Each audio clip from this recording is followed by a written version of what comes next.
പുതിയൊരു വീഡിയോയിലേക്ക് ഏവർക്കും സ്വാഗതം. കുറച്ച് ദിവസത്തെ കാത്തിരിപ്പിന് ശേഷം ഡിഗ്രി ലെവല് പ്രിലിമിനറി 2ാം ഘട്ടത്തിനുള്ള ഹോൾ ടിക്കറ്റ് വന്നേക്കുവാണ്. അപ്പോൾ ഇനി എന്താണ് ചെയ്യേണ്ടതെന്നറിയാതെ പകച്ചു നിൽക്കുന്നവരാണ് നിങ്ങളെന്നുണ്ടെങ്കിൽ കുറച്ച് ടിപ്സ് പറഞ്ഞു തരാനാണ് ഈ ഒരു വീഡിയോ ഞാൻ ചെയ്യുന്നത്. ഏകദേശം 10 ദിവസം മാത്രമാണ് ഇനി നമ്മളുടെ മുൻപിലുള്ളത്. കുറച്ചുകൂടെ പോസിറ്റീവായിട്ട് പറയുകയാണെന്നുണ്ടെങ്കിൽ 10 ദിവസം ഇനി നമ്മളുടെ മുൻപിലുണ്ട്. ഈ 10 ദിവസം എങ്ങനെ വിനിയോഗിക്കാം എന്ന് നമുക്കൊന്ന് നോക്കാം. ഫസ്റ്റ് സ്റ്റേജിലെ പ്രിലിംസിൻ്റെ ക്വസ്റ്റ്യൻ പേപ്പർ കണ്ട് കിളി പാറി നിൽക്കുന്നവരായിരിക്കും ഭൂരിഭാഗം പേരും. അപ്പോൾ സെക്കൻഡ് ഫേസ് എഴുതുമ്പോഴത്തേക്കും ഇതുപോലത്തെ തന്നെ ക്വസ്റ്റ്യൻ ആയിരിക്കുമോ എന്നൊക്കെ ആയിരിക്കും പലരുടെയും പേടി. ആദ്യമേ തന്നെ പറയട്ടെ, ഈ പ്രിലിംസ് എന്ന് പറയുന്ന കാര്യത്തിന് ഏകദേശം 50 മാർക്കോളം നോൺ GK പോർഷനിൽ നിന്നാണ് ക്വസ്റ്റ്യൻ വരുന്നത്. അതായത് ഇംഗ്ലീഷ്, മലയാളം, മാത്സ് എന്നീ വിഷയങ്ങളിൽ നിന്നാണ് ക്വസ്റ്റ്യൻ വരുന്നത്. അപ്പോൾ നമ്മൾ ആദ്യമേ നമ്മൾക്ക് സ്ട്രോങ് ഏരിയ ആക്കി വെക്കേണ്ട സ്ഥലം എന്ന് പറയുന്നത് ഇംഗ്ലീഷും മലയാളവും മാത്സുമാണ്. ഈ 10 ദിവസം കൊണ്ട് എന്തായാലും ഫുൾ സിലബസ് അത് കവർ ചെയ്യാനായിട്ടോ മറ്റൊന്നും നമുക്ക് സാധിക്കത്തില്ല. പക്ഷേ നമ്മളെക്കൊണ്ട് സാധിക്കുന്ന ഒരു കാര്യമാണ് 2021 മുതൽ 2025 വരെ PSC ചോദിച്ചിട്ടുള്ള ക്വസ്റ്റ്യൻ പേപ്പറിൽ നിന്ന് ഇംഗ്ലീഷ്, മലയാളം, മാത്സ് എന്നീ സബ്ജക്റ്റുകൾ ക്രോഡീകരിച്ച് നിങ്ങൾക്കിനിയും ചെയ്തു നോക്കാവുന്നതാണ്. ഏകദേശം 35-ന് മുകളിൽ മാർക്ക് സ്കോർ ചെയ്യാനായിട്ട് ഈ PYQൻ്റെ പഠനം തന്നെ ധാരാളമായിരിക്കും.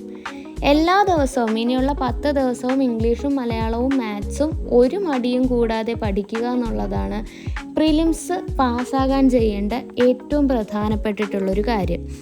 ഇനി GKയുടെ പോർഷൻ എടുക്കുകയാണെന്നുണ്ടെങ്കിൽ സാധാരണയായിട്ട് ചോദിച്ചു വരുന്ന ക്വസ്റ്റ്യൻസിൻ്റെ ഒരു രീതി എങ്ങനെയാണെന്ന് മനസ്സിലാക്കാനായിട്ട് ഡിഗ്രി ലെവൽ പ്രിലിംസ് ഏകദേശം 13 തവണകളായിട്ട് PSC നടപ്പിലാക്കിയിട്ടുണ്ട്.